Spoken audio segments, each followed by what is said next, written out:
দেখো কাঁচা কলা নিয়েছি, কলাটা আমি বয়েল করে ছালটা ছাড়িয়ে নিলাম। এখানে দিব পরিমাণ মতো নুন, হলুদের গুঁড়ো, লঙ্কার গুঁড়ো, ধনেপাতা কুচানো, পেঁয়াজ কুচানো, তারপর দিব আটা বা ময়দা আর এক টুকরো আলু দিয়ে আমি মিক্স করে এভাবে গোল গোল করে নেব।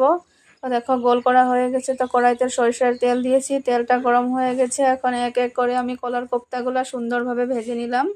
তো দেখো ভেজে নিচ্ছি। আর কলার কোপ্তা ভাজার সময় গ্যাসটা পুরো লো ফ্লেমে রাখতে হবে। তো দেখো আমি কোপ্তাগুলা একসঙ্গেই সব ভেজে নিলাম এক এক করে দিয়ে দিয়ে। তো দেখো খুব সুন্দর হয়েছে।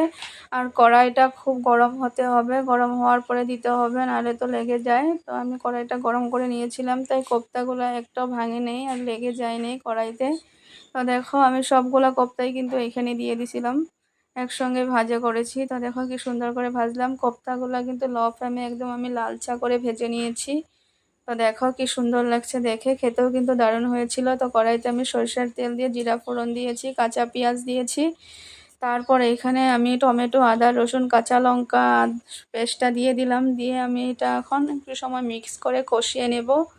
তো দেখো আমার কষিয়ে নেওয়া হয়ে গেছে। তো আমি এখানে ঝোল অ্যাড করে দিলাম। আবার ঝোলটা অ্যাড করে যখন ঝোলটা ফুটে যাবে, তখন আমি কোপ্তাগুলো এখানে দিয়ে আবার জাল করে নেব। তারপর এখানে আমি গরম মশলার গুঁড়ো আর ধনেপাতা কুচানো দিয়ে নামিয়ে ফেললাম। তো দেখো কোপ্তা কি সুন্দর হয়েছে, খেতেও কিন্তু খুব টেস্টি হয়েছে। তো তোমরা যদি কাঁচা কলার কোপ্তা খেতে চাও, এভাবে রান্না করে একবার ট্রাই করো। আর নামানোর পরে কিন্তু আমি একটু ঘিউ দিয়েছিলাম, কিন্তু এটা আমার নেওয়া হয় না এই ক্লিপটা। তো ভালো লাগলে লাইক কমেন্ট শেয়ার করো। সবাইকে টাটা, ভালো থাকো।